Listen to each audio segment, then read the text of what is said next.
নমস্কার বন্ধুরা, অনুরাধা রান্নাঘরে সবাইকে স্বাগত। আজ আমার রেসিপি আলুর দম।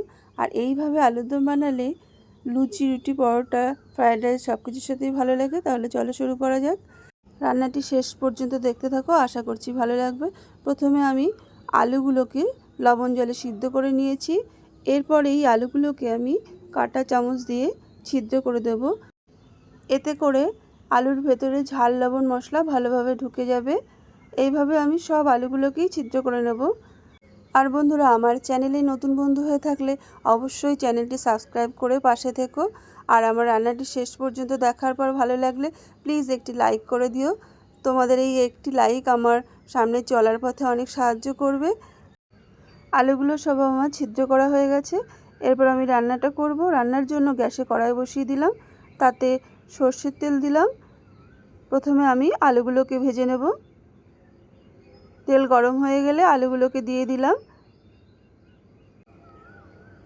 এরপর এই আলুতে আমি হাফ চামচ লবণ দিয়ে দিলাম আর সামান্য হলুদ দিয়ে দিলাম। এরপর আমি আলুগুলোকে ভেজে নেব।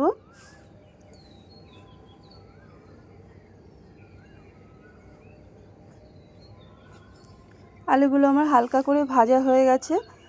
এরপর আমি তুলে নিচ্ছি।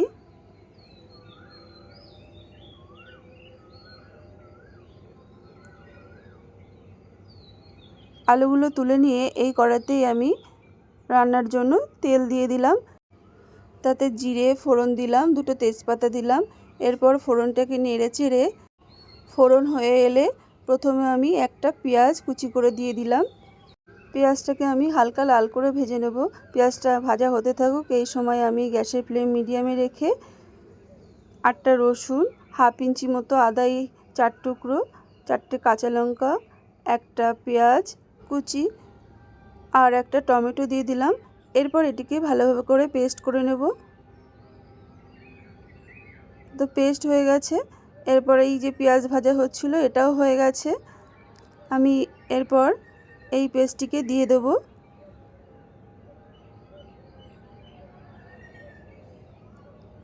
আমি মিক্সির বাটিটা ধুয়ে একটু জল দিয়ে দিলাম।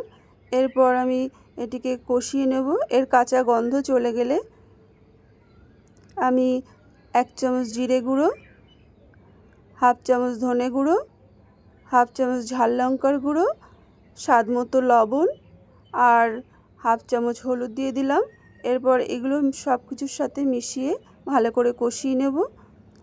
এদিকে কষানো হতে থাকুক, ততক্ষণে আমি এদিকে হাফ বাটি টক দই আর 1 চামচ মতো কাজু, এই 10-12টা ভাঙা কাজু, এটিকে পেস্ট করে নিলাম।